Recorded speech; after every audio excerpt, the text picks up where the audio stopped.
This podcast and the following message is brought to you by Gorilla, the new limited event series from Showtime about a young, educated couple fighting against social injustice.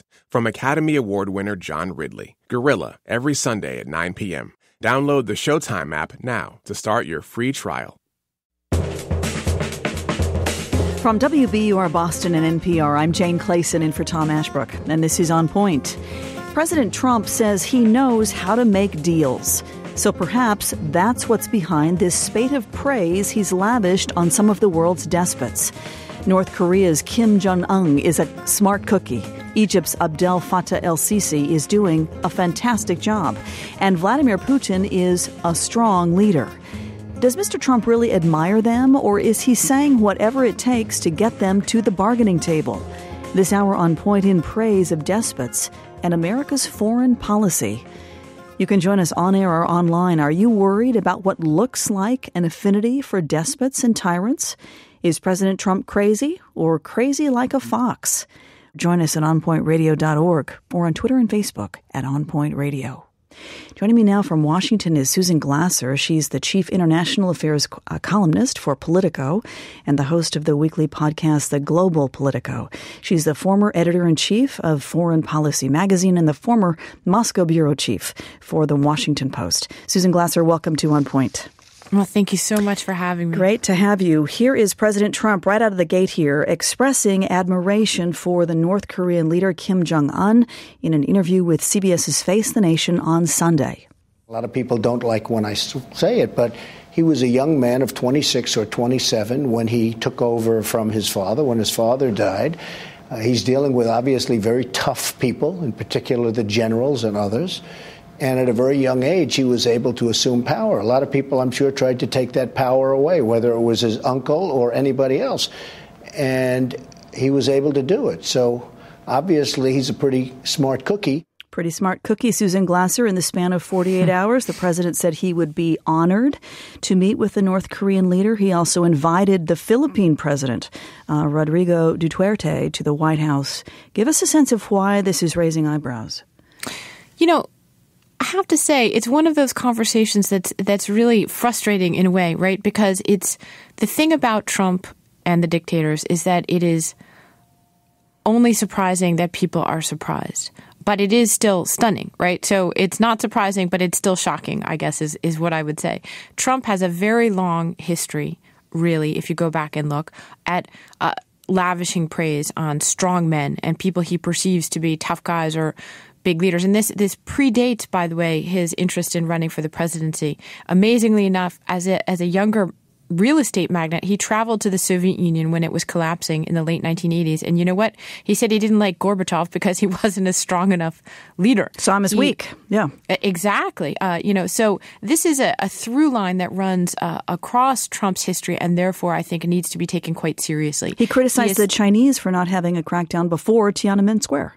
Well, that's exactly right. And so, again, remember on the campaign trail, he was given every opportunity to disavow his admiration for Vladimir Putin. And frankly, politically speaking, it would have been smarter for him to do so. He didn't. Why? This is something I think we have to conclude that Donald Trump actually believes. And he's a man of very flexible ideology. So the few things that are core beliefs of his, I think, are worth paying very close attention to. So, I'm not surprised. And yet I have to say, I still found it as jaw-dropping as the rest of you when he did issue his invitation to Duterte to come to the White House. When he talks about Kim Jong-un like he's some sort of North Korean Horatio Alger story, risen by dint of scrappy internal maneuvering or something to become the leader.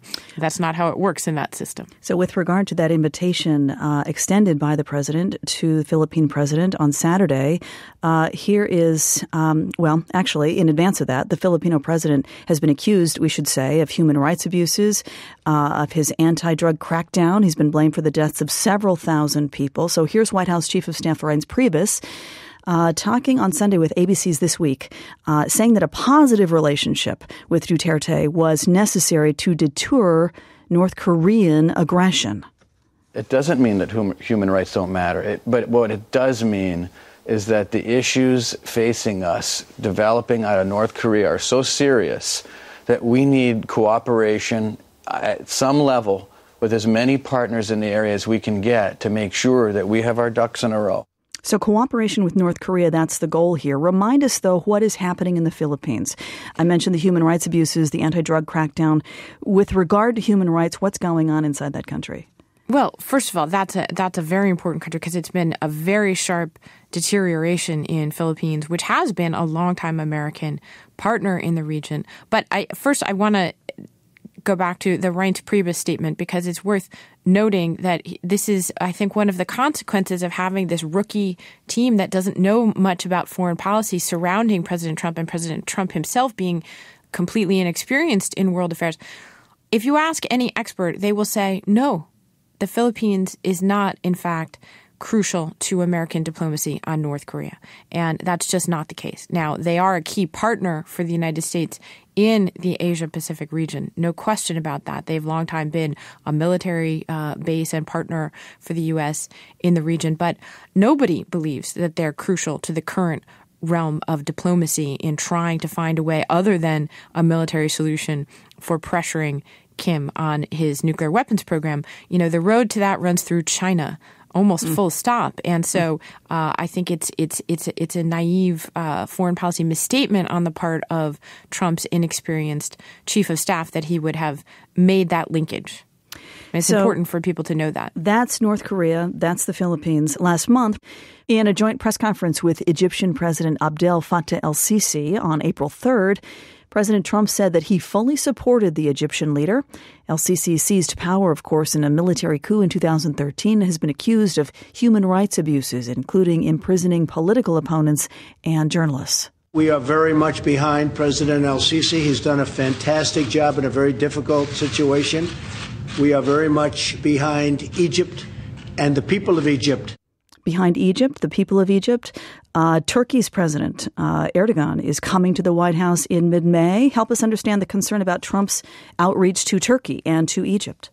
Well, I'm so glad you brought those countries up because they are really, I think, great examples. The Duterte thing came as a surprise, but in fact, Trump has been a long time praiser of Erdogan in Turkey and Sisi in Egypt. And both leaders have presided really just over the last few years in major crackdowns against opponents at home, undermining both the rule of law, freedom of the press. They've been arresting journalists in both of those countries.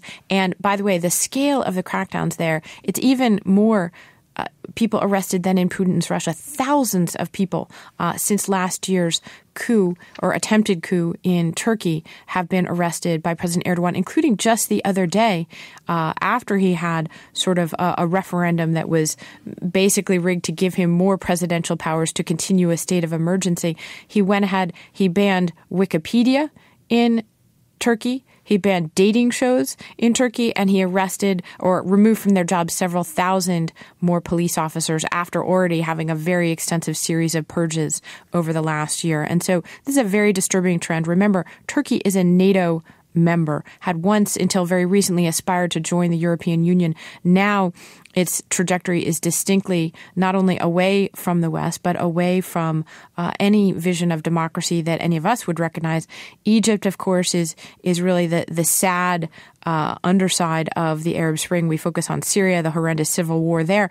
Egypt has spiraled out of control in a different way over the last few years, but basically has had a military strongman come to power in a coup. The United States cut off aid temporarily in response to that coup. But even under President Obama, we were criticized for not doing enough to stand up for human rights and the rule of law inside Egypt. Now, Trump has taken that to a whole new level of actually praising and welcoming Sisi here. And so, I think the message, again, is this is something different. America has always had to deal, of course, with unsavory regimes around the world. We have to deal with the world as it is, not only as we would have it be.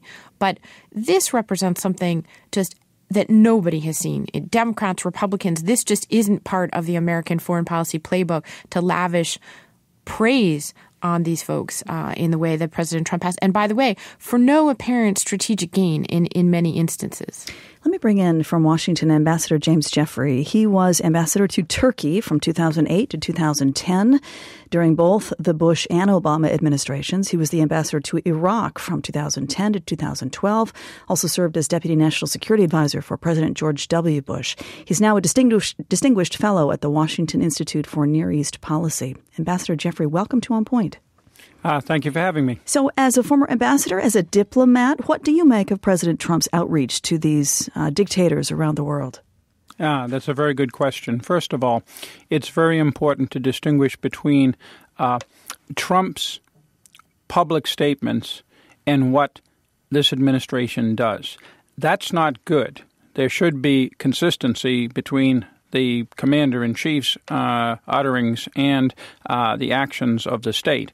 But with Trump, we've seen a significant divergence. And that's in the general category of the unorthodox administration we have. But again, we knew we were going to get an unorthodox administration, and a critical mass of people voted for him.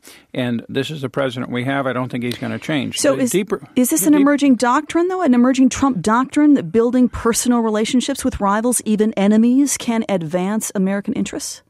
That's a different thing than his very public embrace of these guys. Is how do we deal with a situation that the playbook since 1989 hasn't prepared us for, which is near peer competitors, China and Russia, and other states, North Korea, Iran in the lead, challenging the basic global security system. And this is something that's new only in the last few years, and it requires the United States to cope with it. And that means coping with both those people who are challenging us, who are by definition dictatorial regimes, China, Russia, and dealing with those handful of states that we have to rely on. Egypt, Saudi Arabia, Turkey, and the Philippines are among the handful of really crucial strategic allies. Now, Trump gets it wrong in saying he needs the Philippines for North Korea. That's not true, but he certainly needs the Philippines for anything we want to do in the South China Sea. I'm Jane Clayson, in for Tom Ashbrook. Much more after this break. This is On Point.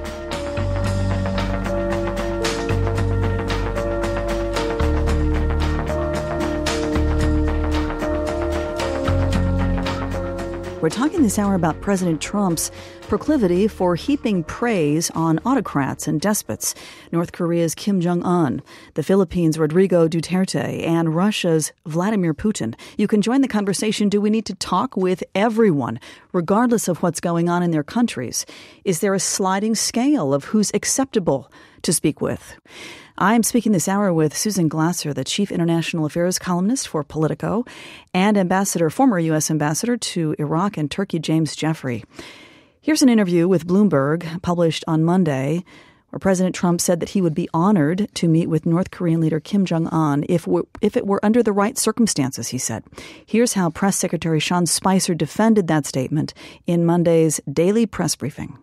He's still the head of state, so it is sort of there's a diplomatic piece to this, but the bottom line is the president's going to do what he has to do. Right now, he's building a coalition in the region to isolate North Korea, both economically and diplomatically, to get the threat, to take that threat down. Also, White House press secretary on that same day, Sean Spicer, said that building relationships with leaders, like with the Philippines' Rodrigo Duterte and Egypt's Abdel Fattah el-Sisi, is part of diplomacy, even if the United States does not agree with those countries on human rights issues. The reason that the president is building an effective coalition is getting results around the globe and reasserting America's place is because he understands the type of diplomacy and the type of negotiating and the type of deal-making that actually gets real results for our country. So I think it's a balancing act, but the president's getting real results. Ambassador Jeffrey, there is the White House press secretary saying the president is building an effective coalition. He's getting results around the globe. Do you see a strategy here in the president's praise, his invitation to these strong men? Is he crazy like a fox, or is this just sort of off-the-cuff admiration? I see a strategy. I don't yet see success, and those are two separate things. He clearly believes in two things. One is he wants to do transactional deals for global security with both difficult allies and very authoritarian or totalitarian foes. At the same time, he also clearly believes, and here I have to agree with him, that our efforts in the past to sponsor internal reform and movement towards democracy and liberal values around the world have not really paid great dividends. Mm-hmm. President Obama was a great fan of that, and on his watch, things went south in Poland, in Hungary, in Venezuela, in Turkey, as we heard, in Egypt, to some degree in Saudi Arabia, and in the Philippines and Burma. So, and that's not from a want of trying. That's basically because our ability to influence what goes on inside sovereign countries is very limited, in particular when we need these countries either as negotiating partners or as allies to solve problems like North Korea, Syria, or the Ukraine. So efforts in the past haven't worked. I mean, this is an effort to try something new. I will read you here the tweet from Democratic Senator Chris Murphy, who says, "We are watching in real time as the American human rights bully pulpit disintegrates into ash." What's your response to that, Ambassador Jeffrey? Well, again, nobody did the bully pulpit better than Barack Obama. What are the results? That's what, as a diplomat, I'm trained to look at. What did this accomplish? After 1989 in Eastern Europe, I can give you the results of a bully pulpit, and they were very positive. But since then, we really haven't seen very much of this expansion of democracy and liberalism. Quite the contrary, despite the bully pulpit. So if the bully pulpit gets in the way of doing transactional deals, and in concrete cases in the last administration, Egypt is one, it did, then you have to really reconsider, and that's what Trump's doing. Let me bring in now from Washington, Ilan Goldenberg. He worked at the State Department under Secretary John Kerry, focusing on Israeli-Palestinian negotiations. Now he's a senior fellow and the director of the Middle East Security Program at the Center for a New American Security. Ilan Goldenberg, welcome to On Point. Hi, Jane. How are you? Great to have you. Well, Ambassador Jeffrey is saying here, Trump is a transactional guy. What we've done in the past hasn't worked. Maybe he's trying something new here. Sean Spicer saying Trump is building an effective coalition. He's going to get results. What do you see? How are you looking at these meetings, these invitations, this admiration for these strongmen around the world? Sure. Well, I think with Trump, it's always important to distinguish between what is new and what is old. What is old is engaging with authoritarian regimes that are allies of ours. We've done that all the time. Turkey, Egypt, the Philippines. These are American partners. They should remain American partners. I think what's new and quite frankly unnecessary is the fawning over these dictators, the admiration that he's publicly expressing for them. That just doesn't get you anything strategically. It doesn't get you the types of things that Ambassador Jeffrey is talking about. The only thing it does do is it undercuts America's credibility abroad in terms of our ability to be the quote-unquote leader of the free world. I think we need to be pragmatic in how we push these items and agendas, but promoting democracy will remain on our list of agenda items. It's not number one. It never was number one, and it will never be number one. But, a lot of people around the world who are looking for better governance in their own countries look to the United States as a model. And when the President of the United States is so actively fawning, and in some cases even complaining about his own system and talking about how he wishes it could be more like, some of these other systems, places like Russia or North Korea, it hurts. It hurts those people. It hurts those activists globally. And so, I agree we need to be pragmatic, but we also need to have some restraint in the language that we use and that the president uses when he talks about these. Here's U.S. Ambassador to the United Nations Nikki Haley during a press conference at the UN on April 3rd, defending President Trump's support of Egypt's President Abdel Fattah el-Sisi, saying that even if the U.S. does not agree with the country's human rights record, that doesn't mean they won't talk to them, especially if that relationship helps combat extremism from ISIS in the Middle East. We're going to play with whoever we need to play with to defeat that. But we're not going to stop calling people out when we see something wrong. And so I think that we've been very consistent and will continue to be consistent. But if the president goes and says that somebody's fantastic at what? He wasn't talking about human rights. That's why he didn't say the president's been fantastic at human rights. He didn't say that. There's a reason he didn't say that. But those are conversations that we have as well. That's what you do with friends. Okay, Ilan Goldenberg, obviously these aren't the norms of diplomacy. Trump falls into a different category. But to Nikki Haley's point, the ambassador, is there value in working with people, even if the country has a human rights record we do not agree with? Yeah, well, look, I completely agree with Nikki Haley. I just don't think that's how they're executing it in practical terms. I think it's been very clear by what the president has said publicly that he doesn't care about the human rights agenda at all.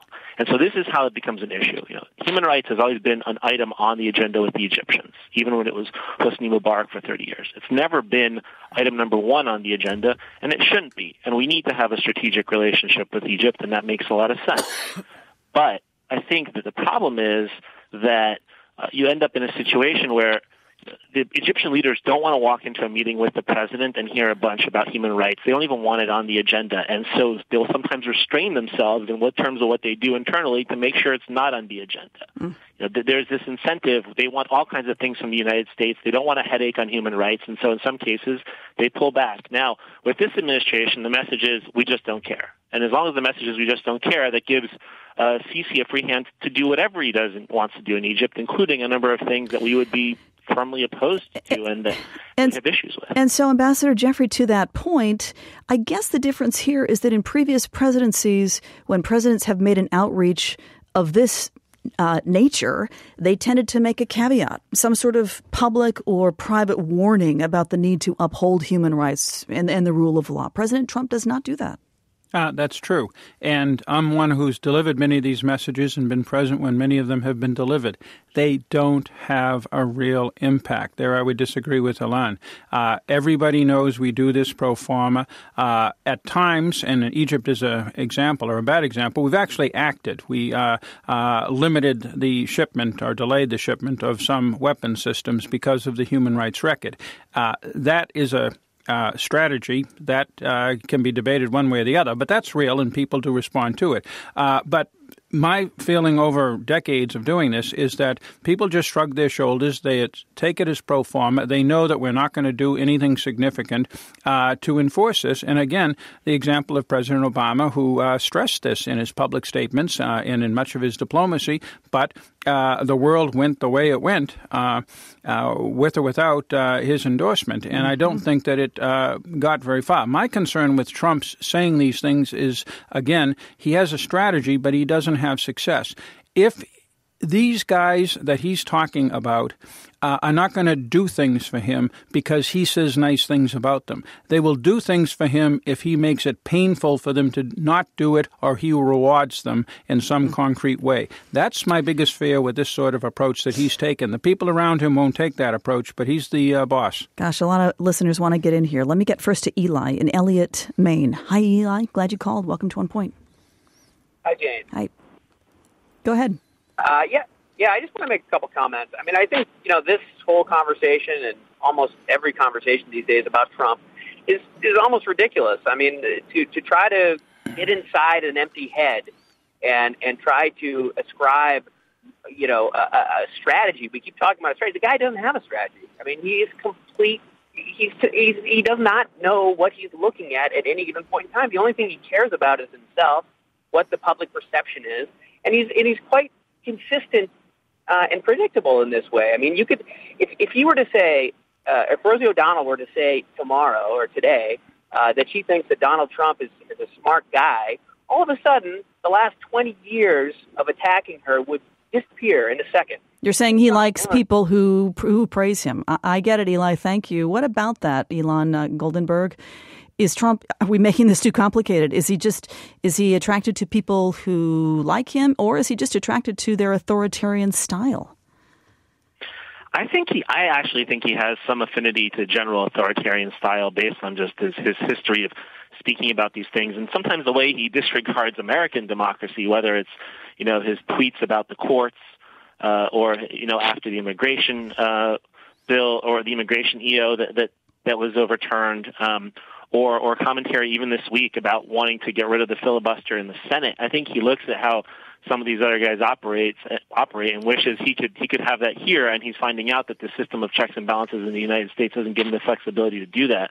But, in terms of the strategy, I always tell people, don't look at what he says, look at what the administration actually does, because he's got a lot of capable people around him now, with Jim Mattis, Rex Tillerson, H.R. McMaster, and others, Dina Powell. The president says one thing, but then the administration seems to do something else, and you're trying to marry those two together. So you do have to analyze these things and what he says and the consequences of them, because they impact the strategy that is being pursued and driven by people who might have a more strategic perspective than he does.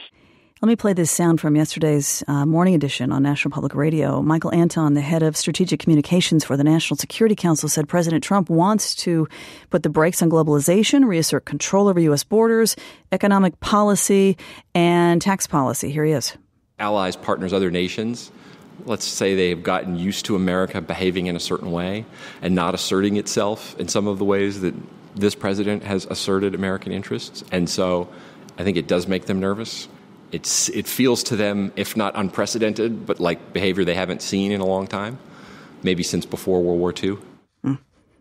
Is there some sort of scale here, Ilan Goldenberg, scale of acceptability? Are there leaders it might be better to talk with than others? Is it okay to...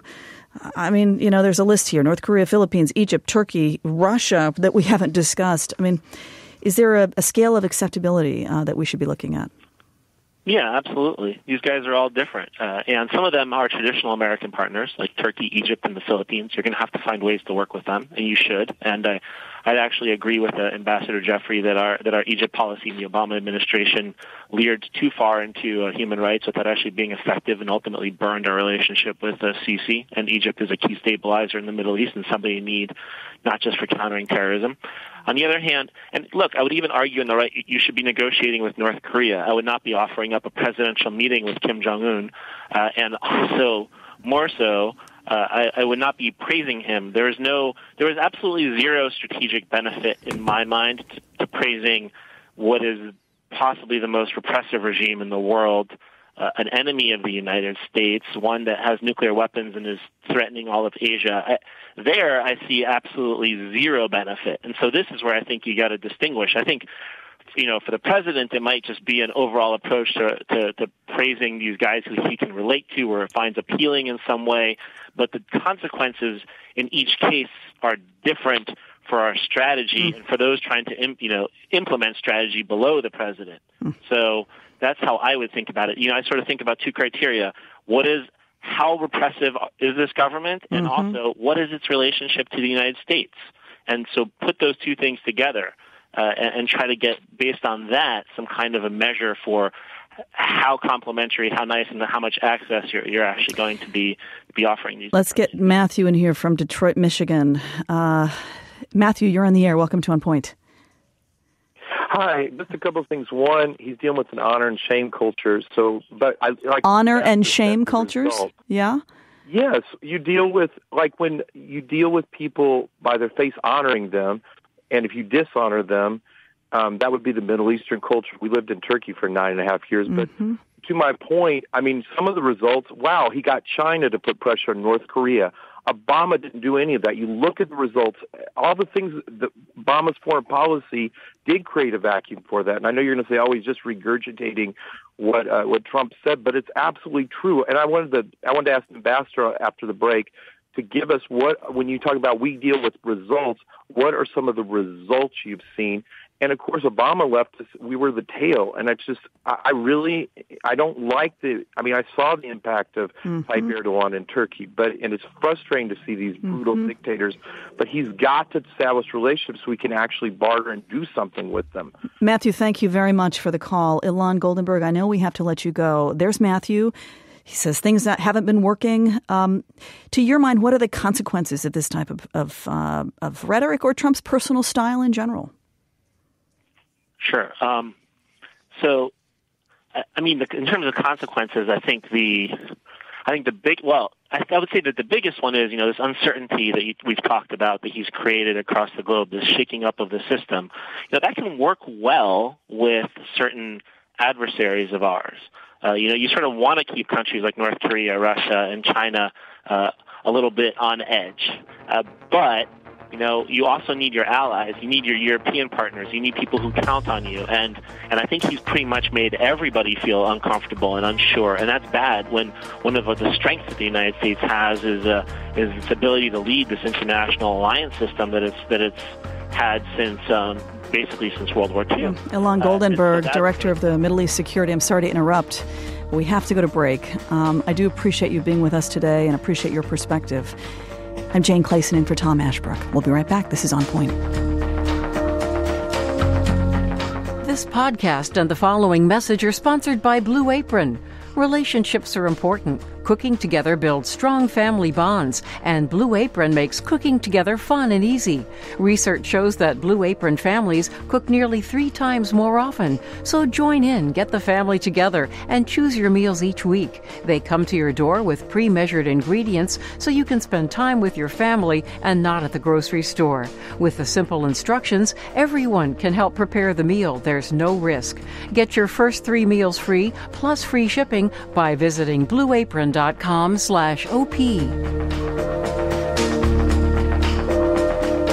This is On Point. I'm Jane Clayson in for Tom Ashbrook. We're talking about President Trump's penchant for praising dictators and despots, as he's been doing lately. You can join the conversation. Is this just Trump's approach to foreign policy?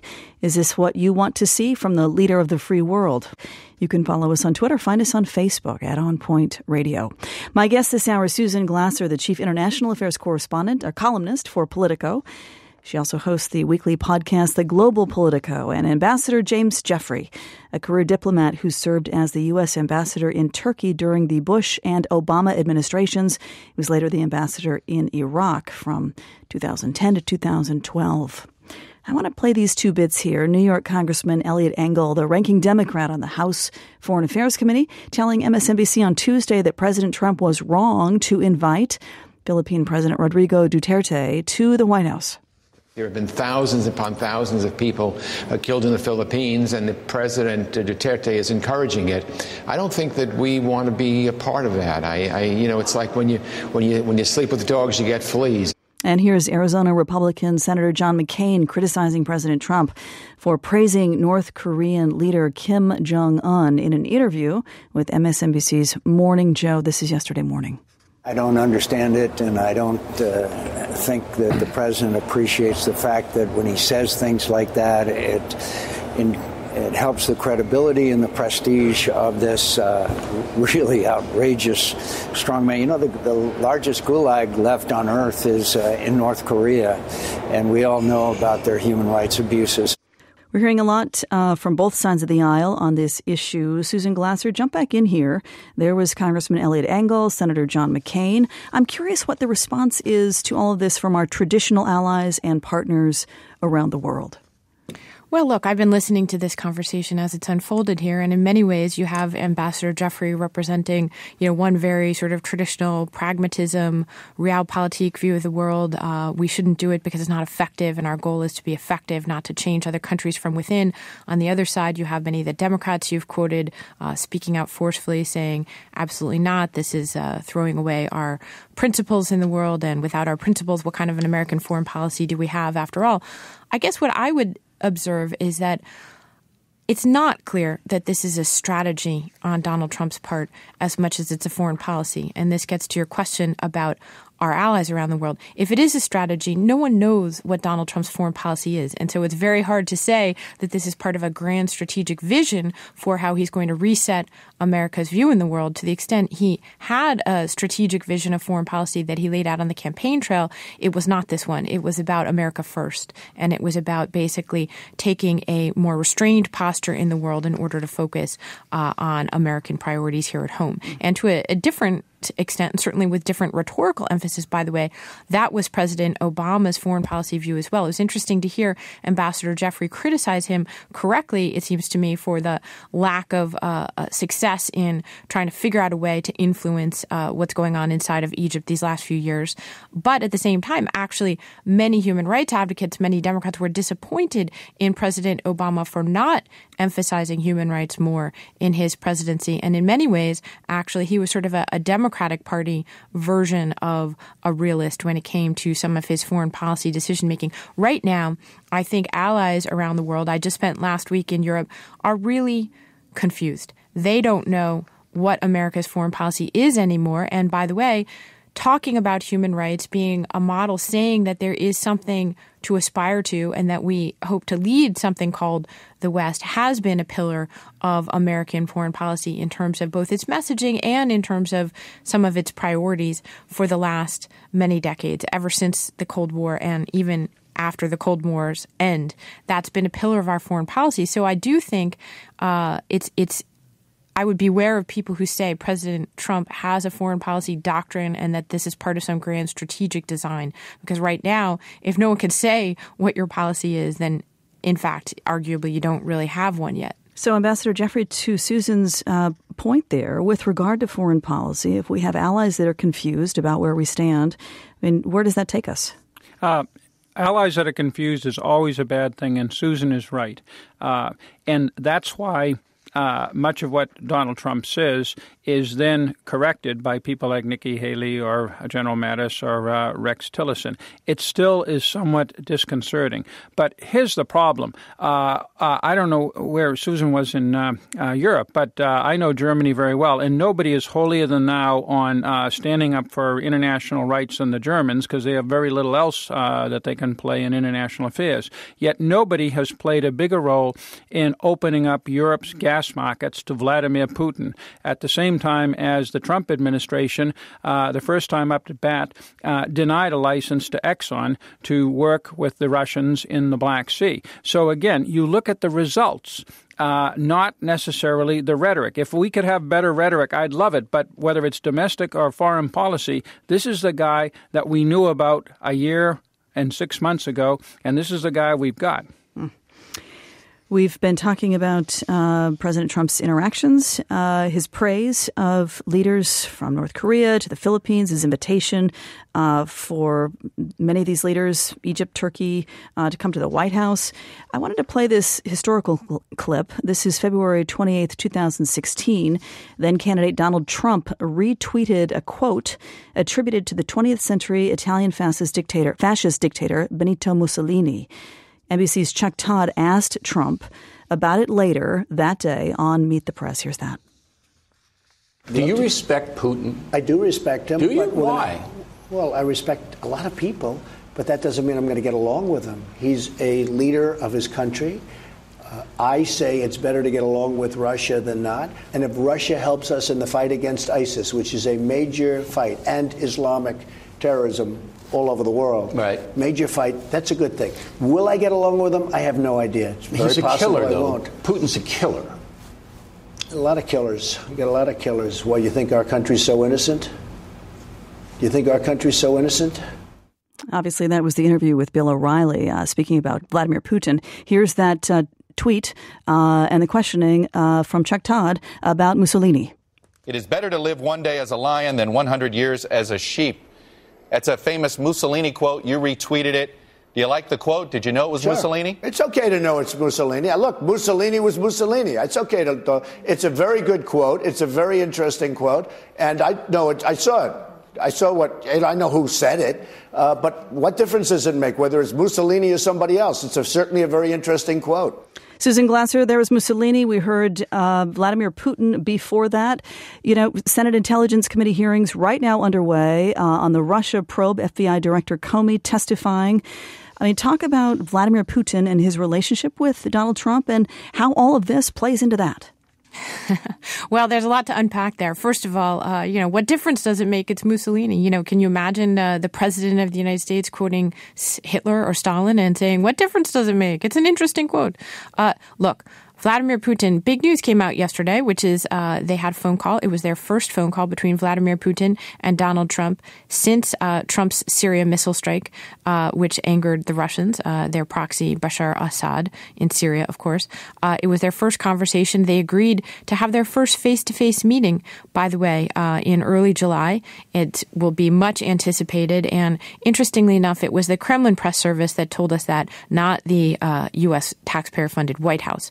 Now, what does it mean? Putin and Trump have expressed this admiration and interest in each other. Both of them have looked early on for some sort of a grand bargain, a deal that eluded Trump's predecessors, Barack Obama, George W. Bush, even Bill Clinton, in terms of finding a long-term way to get along with Russia. Now people feel Trump has veered in the other direction.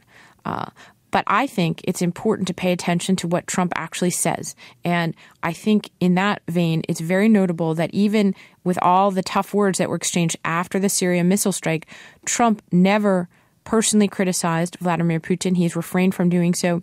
That killer's quote, obviously, is one that's gotten the most attention. But at every turn, politically, it would have been more advantageous for Donald Trump actually to disavow Vladimir Putin, to say, no, he's a bad guy. Trump has never done so. He's been pretty consistent in that when given every opportunity. So I think that's significant. I think tactically, he's pivoted towards other issues because he's seen, because of the political climate here in Washington, full-scale frenzy over Russiagate, the FBI investigation, were there entanglements between the Trump campaign and Russia? Given all of that political surround sound, he obviously has seen that it's politically difficult, if not impossible right now, for him to achieve this sort of grand bargain he initially envisioned with Vladimir Putin. But I think that Trump has not given up on this as a goal of his. He's just shown that he's a very tactical, whether it was businessman or now president. He wants to get a deal done, any deal. He wants it to be huge, big, gigantic. And so if that means he'll focus on Middle East peace for a little while because that seems more congenial than Russia, then I think he'll do that. He's hosting today at the White House the Palestinian Authority's leader, Mahmoud Abbas. It's their first in-person meeting. Trump has made it clear he would love to see himself as the grand Middle East peacemaker where his previous presidents were not able to accomplish this. Let's go to Tim in Nashville, Tennessee. Hi, Tim. Thanks for waiting. You're on the air. Go ahead. Hi, Jane. How you doing? Good. I think, pardon the easy pun, but we're not on point here at all. I mean, people are saying intelligent, well thought things about the situations in question, the despots, the political situations here, the political situations there. Yeah. But the bottom line is, we are talking about the most profoundly, staggeringly ignorant human being that has ever been in public office, at least in the 70 years I've been on Earth. This is a person whose entire value system is based on what glorifies him, money, and power. This person, obviously, when he opens his mouth, anyone with even the slightest ability to discern or slightest intuitive capabilities knows as soon as he opens his mouth, whenever he opens his mouth, that what comes out is the first thing that comes to his head. This is not a person. This is not a human being that should even be in public office. Tim, I got your message, and I appreciate you calling there from Nashville. So strong feelings there from Tim. Let's go to Bonnie in Dayton, Ohio. Hi, Bonnie. You're on the air. Welcome. Hi, Jane. Thank you. I just wanted your panel to talk a little bit about the money involved here. I think it's obvious to everyone Trump's penchant for dictators because he would like to do that. But when we talk about his congratulatory information to Turkey and to the Philippines and to China, Trump has businesses in every one of those that he's getting plenty of money from. And I think we need to keep that in mind, regardless of whatever strategy or whatever he's talking about. Bonnie, thank you. I'm going to turn to, let's see, Susan Glasser, you respond to that. I mean, this is back to the old Trump's conflict of interest story, right? I mean, how does all of this, the invitations, the praise for these countries, their leaders, how does that play into Trump's own personal interest? Well, look, I mean, you know, the very short answer is we don't know. And that in and of itself is the problem. We are discussing whether the president of the United States has a business conflict of interest potentially in his foreign policy. That is such an extraordinary thing. And going back to the heated opinions expressed by the previous caller, look, I think that people are realizing the extent to which Trump is improvising here. He doesn't have a deep knowledge about these places. And I think the business question suggests something that we've seen overall, which is if you want to know what Trump's ideology is, you know, it can be summed up in one word, which is Trump. And that means that he cares about what he himself cares about. And I think that to me, has been the decoder ring so far in trying to understand what would otherwise be very contradictory foreign policy moves, right? Mm-hmm. So I think, and I've spoken with a number of people who've spent a lot of time with Trump on this question, and they've come away believing he wants to make a deal, any deal, that might be as much of a Trump doctrine as these more conventional things. We here in Washington, we have think tanks, we have policy people, we have people like Ambassador Jeffrey who've spent a whole career dealing with the facts, dealing with nuances of global diplomacy. That is not influencing Donald Trump. Donald Trump is not talking about whether he's a realist in the conventional Henry Kissinger sense of the word, or his view of how to block Vladimir Putin in a complicated banking maneuver. He is thinking about Trump when he thinks about foreign policy. And I do think that if you're looking for a decoder ring in these confusing times, I would suggest that that's the way to understand Trump and foreign policy. Ambassador James Jeffrey, you get the last word here in about a minute that we have left. What's at stake in all this? I mean, we've had this conversation about embracing dictators, expressing admiration for them. What can go right? What can go wrong with this style, Trump style of foreign policy? Obviously, it's troubling, but it is what it is. I'm on record since last summer on how unqualified I think candidate Trump was to be president for exactly the reasons that we've heard for the last hour. The point is he is president. How should we, in the media, in the commentariat, the think tank world, deal with this? Criticizing what Trump has been for 70 years isn't going to work. What can work is looking at what comes out of this machine. Take Russia. We've got a continuation of Obama's policies, sanctions, moving NATO troops to the east to contain Russia, and more aggressive actions, hitting a Syrian base that was chock full of Russian troops and blocking Exxon from working with Russia in the Black Sea.